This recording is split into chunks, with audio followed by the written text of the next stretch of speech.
Hey, welcome to the channel. My name's Tim. If you are interested in this type of information, always click subscribe and come back, and we'll be posting this on a regular basis. Today, I'm going to be talking about 7 tips to finding good tenants. So once you have your rental property, obviously you want to mitigate any risk in bad tenants. So these are 7 tips that will help you find the best tenants. So the first one is to post ads in the appropriate places. Right now, the main 2 places that we're seeing are Kijiji and Facebook Marketplace. There are other ones such as Zoomer, rental ads, and a few other Facebook groups as well. Different tenants look for different places, such as students will look for off-campus housing in different groups. People that are looking for short-term rentals will look in different categories as well. So you could have a perfect place to rent and a perfect ad, but if you post it in the wrong place, it won't get any traction. So you won't actually find the good tenants. The second thing to look for is when you are writing the ad is make sure that you have a good headline to attract the right tenants. Make it stand out. Don't have your typical, say, 3-bed, 2-bath house for rent standard headline.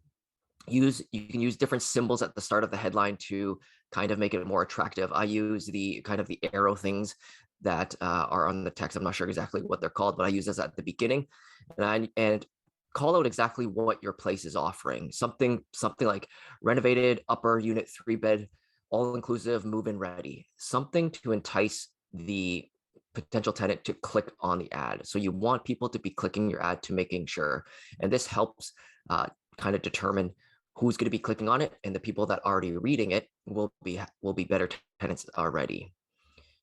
When your ad starts to get traction, potential tenants will start to kind of respond to it.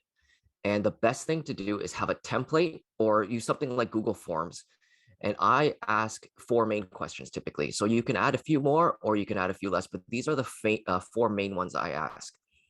When are you looking to move in and for how long? How many people are moving in? Do you have any pets? And what's the monthly household income before tax? So usually how I respond to the ads is most of the people will reply, I'm interested in this place. Is it still available? And I write, yes, here are the 4 questions, and copy and paste the 4 questions or send them to the Google Forms. These answers, they just give you a general idea of who they are.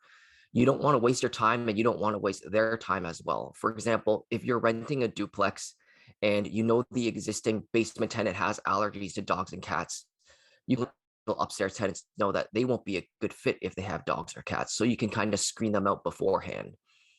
If the answer to the questions fit what you're looking for in a tenant, then you can move them along the process and you can start booking appointments to show them the place. If they don't meet the requirements, just skip them. Depending on where you are, there may be certain rules for discrimination and stuff like that. So for whatever the reason, don't specifically say you're not approved because of X.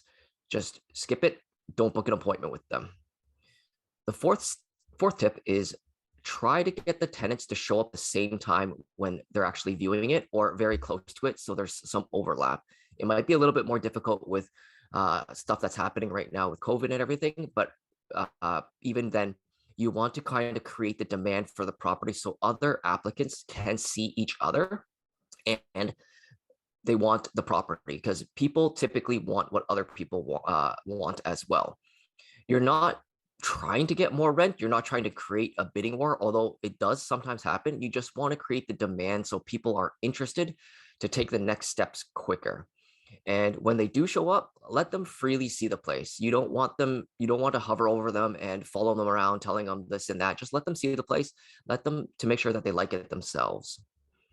So the 5th tip is when you are meeting these tenants for the first time, whether that be during the question period or even we've seen online stuff or even at the property, first impressions do actually count. See how the tenant presents themselves during the showing. Are they well-mannered, dressed decently, and do they show up on time? One big pet peeve of mine is that a tenant has to show up at the scheduled time of the viewing.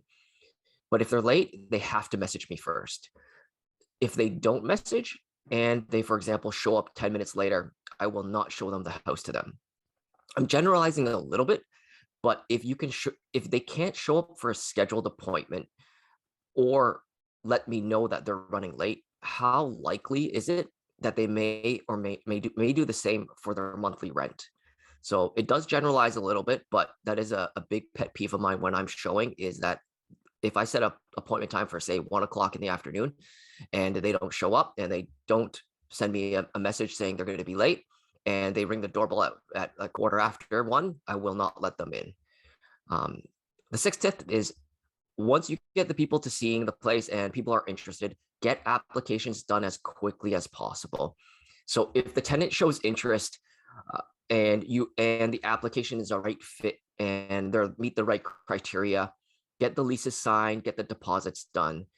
You don't want to leave them waiting because sometimes they will find something else quicker, and then you might lose out on a potential good tenant for your place as well. And the last tip is, which may sound a bit odd, but go with your gut feeling. The tenant may present themselves well and even have a great application, but if your gut says no, don't go with them.